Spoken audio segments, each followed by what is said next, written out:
Hello everyone, and let's talk about upgradable consoles and why Microsoft have said that it's a stretch, certainly. They said it would be a stretch. This was Phil Spencer who said on Twitter, he said he was asked the question directly whether Project Scorpio will have upgradable components like a PC. He said that they won't be using a screwdriver to open up the console and change components.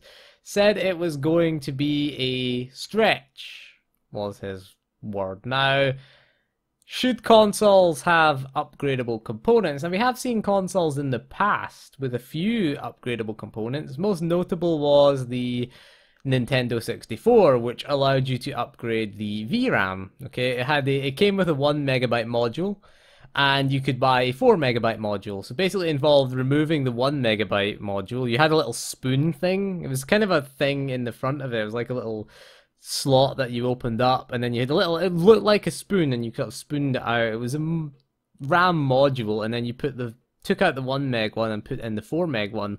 Now, obviously, the system wouldn't boot without this RAM module in place. Again, couldn't work without VRAM, I guess. But yeah, that was the last real console to have sort of an upgradable component to it. Now, the problem with upgradable components, at least in this current generation of consoles, is how the consoles are configured internally. Now, they use what's called a SoC, which stands for System on a Chip. That's the kind of system that they use. Basically, the CPU and the GPU are integrated in the same die, essentially.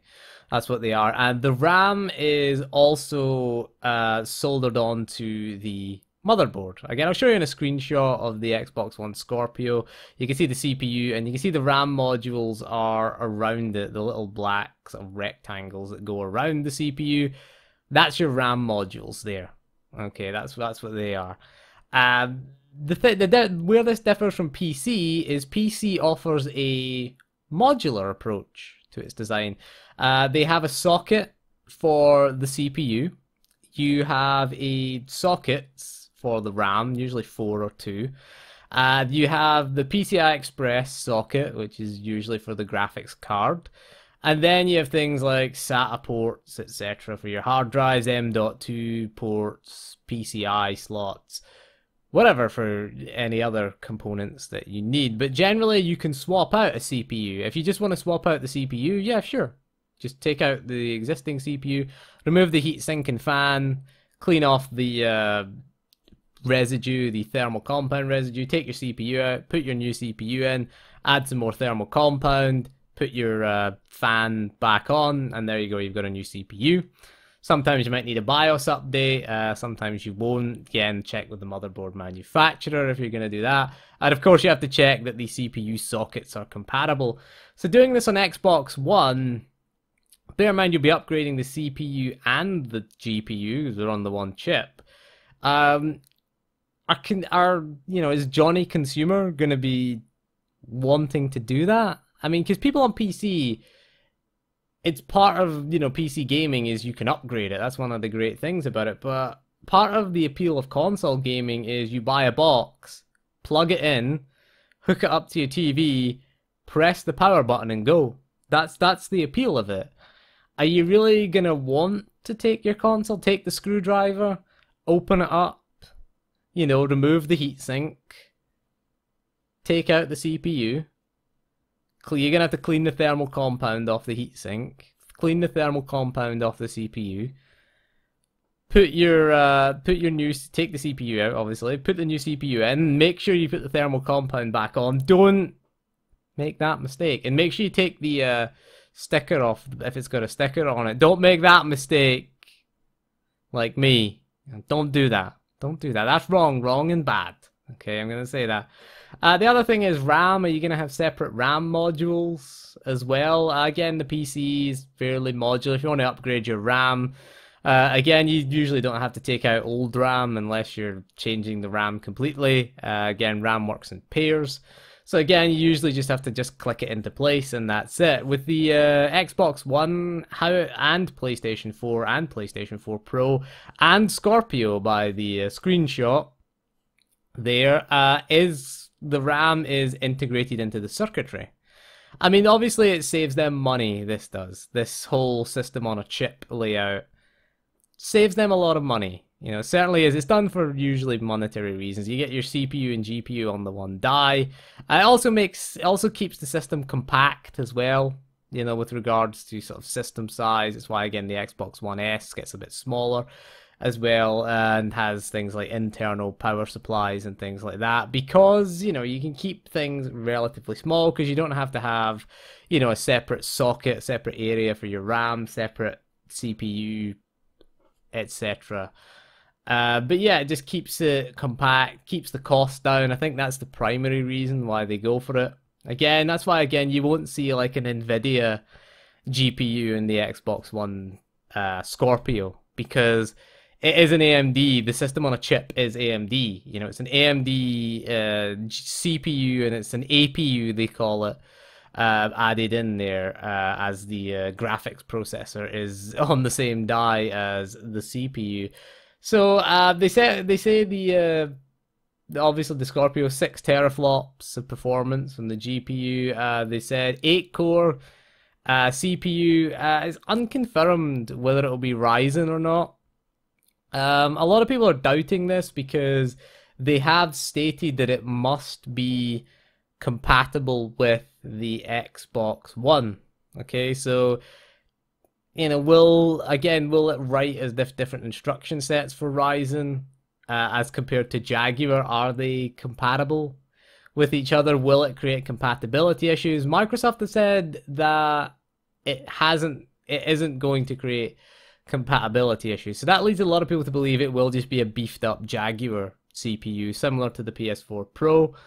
But again, unconfirmed at this stage. It is going to use, again, it's unconfirmed, but it could use up to 12 gigabytes of GDDR5 memory. Of course, the Xbox One uses GDDR3 memory in its current form. Again, GDDR3, GDDR5, they're backwards compatible. There's not really going to be an issue. It is going to have more memory bandwidth to play with, which is good. Again, for 4K, you're going to need that, and 12 gigabytes of GDDR5 RAM, pretty good. Bear in mind that that's total RAM as well, because again, the system on the chip, it doesn't have separate VRAM from the system RAM. Again, it's all integrated, so it has to share that RAM with the entire system. So it's not like a, you know, Titan XP, which has 12 gigabytes of VRAM, dedicated VRAM, or a, you know, what is it, the 1080 Ti has weirdly 11 gigabytes. They shaved a gigabyte off of it for some reason. 11 gigabytes of dedicated VRAM. So it's not going to have the full 12 gigabytes. The operating system and the game logic are going to have to share that RAM with them. But it is good that at least they're going for the 12 gigabytes as opposed to the 8 overall. It will give them a little bit more headroom in regards to 4K. You might actually get better performance than the PS4 Pro out of it. And again, the biggest elephant in the room, of course, for the Xbox Scorpio is price. Okay, if you don't know, Microsoft have said that it's going to be a premium product. That is what they've said. So it ain't going to be cheap. You know, it depends what you class as a premium product. I would say, if I had to guess, I'd say sort of what, $500 maybe? 500 plus, I would say. I think in the UK it'll probably cost about £400. That's what I'm guessing. Again, it's purely guesswork on my part and on anyone else's part. Again, they said that they will reveal more about Xbox Scorpio at E3, okay, which is not until June. It's a couple of months away yet. They have said it will be more expensive than the Xbox One, which is around the $300 mark. So I'm saying 500. I would put a conservative estimate 500 to 600. That's what I would estimate it at. In the UK, probably maybe £400. £400 plus in the UK. I'm just going on, going on kind of guesswork. If it's GTX 1070 money, it better be able to do 1080p 60 FPS. That's what I'm saying, because £400 in the UK is GTX 1070 territory. I don't know how much it costs in the US. Is it around, probably around $500, I'd imagine, in the US.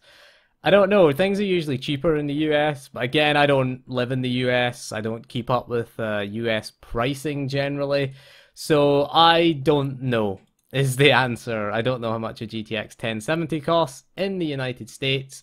I probably could find out, but I don't keep track of prices there because, again, I don't buy in the US because I don't live there, essentially. I don't live in the United States of Trump land. I don't know. I don't know how many Trump dollars it costs, but would anyone buy an upgradable console? I think the one component that a lot of people would like to see upgradable in the Xbox Scorpio is the internal hard drive. I mean, I know you can add an external one, but I think having an internal hard drive upgrade would be nice. Again, that's fairly easy because an internal hard drive, it only has two ports essentially that it uses. There's the power port and the SATA data port, essentially power and data, and that's it. And they're easy just to disconnect and reconnect. The PS4, I upgraded my hard drive on the PS4 in February, and it's quite an easy process. The whole process for me took 6 hours because I had to do the backup and restore, but the process of actually swapping out the drives takes 5 minutes. But the whole process, because you have to get a hard drive, do the backup, took 3 hours to do the backup, 3 hours to do the restore, so 6 hours in total. Swapping out the drives was easy. It's a 5-minute job. 5-minute job to swap the drives, essentially. All you do is take the plastic cover off. It's one screw, undo the little PlayStation logo screw, pull out the drive. It's got 4 screws in the housing. Take out those 4 screws, slide a drive out, slide your new drive into the housing, put the 4 screws back in the housing, slide the drive back in and put the retaining screw back in, and then put the plastic bit back on. Quite a simple job, really. That's a fairly simple job. Again, it's only like 5 screws you need to remove. Again, I would like to see that in it, but I don't think you could get a console with upgradable. I mean, it's already been tried, and again, the reason why I don't think there's a market for this is this was tried before with the Steam machines. Yeah, they were called Steam machines. And they kind of failed, I think, because they never really, they tried to satisfy a market that really didn't exist. The PC market loved its customization and its affordability. Again, being able to choose things like your case, your motherboard, your components, all being a choice was something that appealed to the PC market. And having, a box with certain components that could be upgraded and certain components that couldn't be upgraded, well, took away a lot of that choice with the Steam boxes. Add that to the fact that they were more expensive than PCs and underperformed in terms of what you could get for your PC for that kind of money, and build it yourself. Whereas the console players, they want, again, a box that you plug in, plug it into the wall, plug it into the TV, press the power button, and away you go. And there's nothing wrong with that. There's nothing inherently wrong with that. People who want that and are fairly happy with consoles. I'm not really caring. If you're happy doing that, then that's up to you. Okay, that's up to you.